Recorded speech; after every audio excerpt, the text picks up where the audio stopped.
राष्ट्रपति चुनाव को लेकर के पक्ष और विपक्ष तैयारी में जुटा है।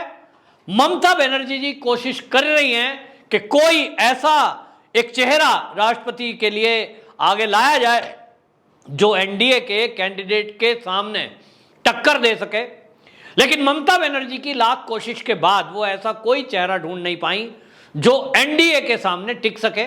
लेकिन ये जो ममता बनर्जी जी हैं, जो विपक्ष है, इनकी कोशिश थी कि एक दमदार चेहरा आगे लाया जाए जिसको लेकर के सब दल एक साथ आ सकें उस नाम पर। तो शुरुआत की गई शरद पवार जी से।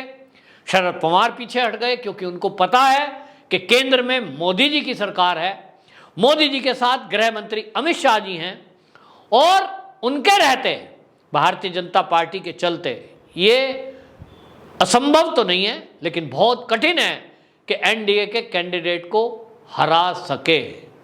और इसीलिए ये जो राजनीति के माहिर हैं वो शरद पवार जी वो इस मैदान से आगे हट गए। उन्होंने कहा मैं चुनाव नहीं लड़ूंगा, जानते हैं कि जीतना है ही नहीं, क्यों अपनी बेइज्जती करानी है। एक मन मुट्ठी है कि हाँ भाई बड़े दमदार हैं तो ठीक है, उनको पता है और राजनीतिक माहिर हैं, उनको राजनीति में कहा गया भाई वो तो जो है बहुत बड़े लीडर हैं और उनको क्या क्या संज्ञाएं दी गई हैं, तो भाई उनको जानकारी है, उन्होंने विड्रॉ कर लिया, मैं आपका कैंडिडेट नहीं बनूंगा, धन्यवाद। दूसरा नाम इन्होंने सोचा फारूक अब्दुल्ला को बना देते हैं, कश्मीर के सीएम रहे हैं, उनके नाम पे सारे लोग एक हो जाएंगे, सारा विपक्ष एक हो जाएगा। तो ममता बनर्जी की इस कोशिश को भी झटका लगा जब फारूक अब्दुल्ला ने भी मना कर दिया। अब वही बात है, फारूक अब्दुल्ला हो या कोई हो, उनको लगता है कि भाई एनडीए के टाइम में क्यों पंगा लिया जाए, खामोखा एक उम्मीदवार बन करके खड़े हों फिर बाद में पता लगे कि हार गए तो बेइज्जती होती है। और इसलिए जो ममता बनर्जी जी हैं वो तलाशती रही, लेकिन अब अंत में आधा अधूरा तैयारी मैं इसको कहूँगा, फिर से तैयारी जुटी तो यशवंत सिन्हा जो पहले बीजेपी में ही थे, एक आईएएस रहे हैं, वो वित्त मंत्री भी रहे हैं एनडीए के काल में, लेकिन महत्वाकांक्षाएं हैं, महत्वाकांक्षा होती है, उनकी महत्वाकांक्षाएं जागृत हुई, अपने बेटे को राजनीति में लाना चाहते थे।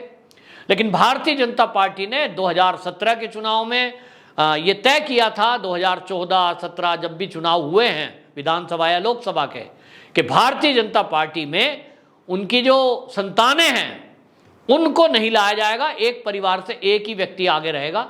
और ये सोच रहे थे कि इनको भी, इनके बेटे को एक टिकट मिल जाएगा, जो नहीं मिला उसके बाद ये नाराज हुए और नाराज होकर के इन्होंने भाजपा से किनारा कर लिया। लेकिन हद देखिए कि इन्होंने पार्टी ज्वाइन करी तो कौन सी, तो टीएमसी।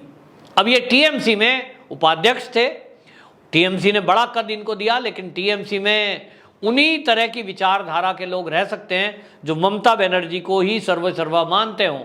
और जो व्यक्ति मोदी के साथ नहीं चल सका, जो व्यक्ति जो है भाजपा की आइडियोलॉजी के साथ नहीं चल सका, उनके मंत्री रहने के बाद तो वो वहाँ चरण कैसे पखार सकते हैं। और इसीलिए असहज महसूस कर रहे थे। पार्टी का एक पद मिल जाना अलग बात होती है, मंत्री बन जाना दूसरी बात होती है। और इसलिए अलग थलग पड़े हुए जसवंत सिन्हा, अब उनको लगा कि भाई हाथ आजमा लेते हैं, तो टीएमसी से उन्होंने इस्तीफा दे दिया और ये घोषणा करी कि ममता बनर्जी ने मुझे बहुत मान सम्मान दिया है, लेकिन मैं उनका थैंक यू करता हूं, मैं इस्तीफा देता हूं, मैं बड़ी राजनीति करूंगा। अब आप समझिए, बड़ा दल भारतीय जनता पार्टी है, उभरता हुआ दल भारतीय जनता पार्टी है, भविष्य भी भारतीय जनता पार्टी का है, और ये लीडर रहे हैं, मंत्री रहे हैं। इनको सोचना चाहिए था छोड़ने के पहले कि मुझे इतना मान सम्मान दिया है पार्टी ने, अगर आज ये भारतीय जनता पार्टी में बने रहते तो निश्चित रूप से संगठन में कहीं बड़े पोस्ट पर होते, और फिर शायद इनके बेटे को भी ये कहीं ना कहीं से विधायक या सांसद बनवा सकते थे, मंत्री भी बन जाता। लेकिन उसके लिए धैर्य रखना पड़ता है, खुद संगठन में जाते, बेटे को सरकार में शामिल करा देते। अब भारतीय जनता पार्टी ने जिसको दरकिनार कर दिया, या यूं कहें दुत्कार कर दिया, अब वो राष्ट्रपति बनने का सपना देख रहे हैं। विपक्षियों ने चुना है, विपक्षियों की मीटिंग हुई है, लेकिन इसमें आपको मैं बता दूं कि जो ये विपक्षियों ने सारी मीटिंग करी थी, अब इस मीटिंग में भी आपको बता दूं सारे वो लोग शामिल नहीं हैं जो एनडीए में नहीं हैं।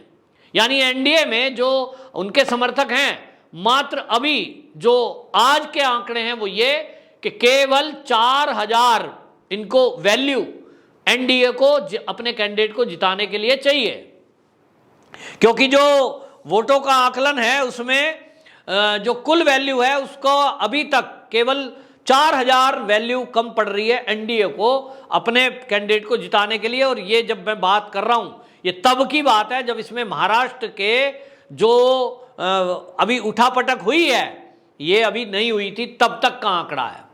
अब आप देख रहे हैं कि 4000 वैल्यू चाहिए, यानी 4000 वोटों की जरूरत है। वोट नहीं कहेंगे उसको, वैल्यू है, और उस वैल्यू में एमपी और एमएलए दोनों वोट डालते हैं।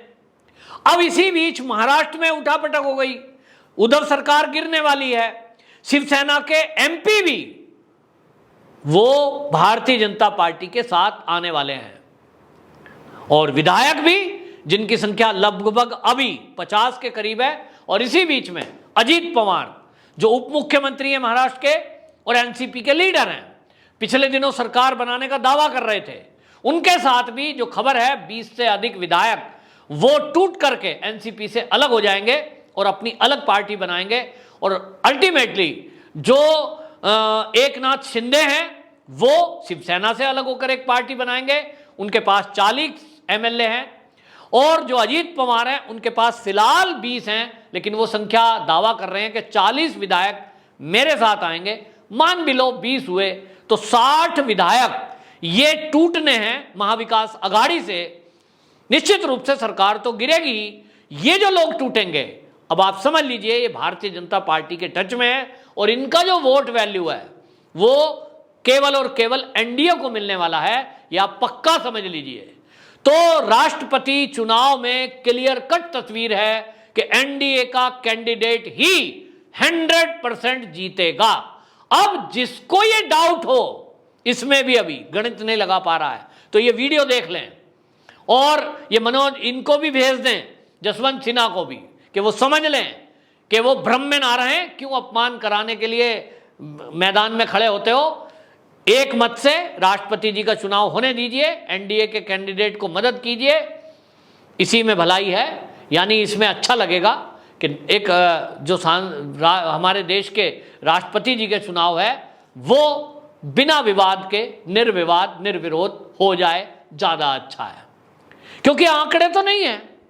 अब जिस तरह के आंकड़े अभी हो रहे हैं, आपने देखा कांग्रेस के कई सारे राजस्थान मध्य प्रदेश में वो विधायक बीजेपी में शामिल हो गए, और अब महाराष्ट्र में क्या होने वाला है वो मैंने बता ही दिया है, कांग्रेस भी आएगी, तो कांग्रेस के लोग भी आएंगे। अब इसमें शिवसेना भी आ रही है, एनसीपी भी आ रही है। सरकार तत्काल बेशक बीजेपी की महाराष्ट्र में ना बने, लेकिन जुलाई के महीने में 24 जुलाई को जो नए राष्ट्रपति चुने जाएंगे उसमें निश्चित रूप से शिवसेना, एनसीपी, कांग्रेस ये लोग मिलकर के नया राष्ट्रपति बनाएंगे जो केवल एनडीए का होगा।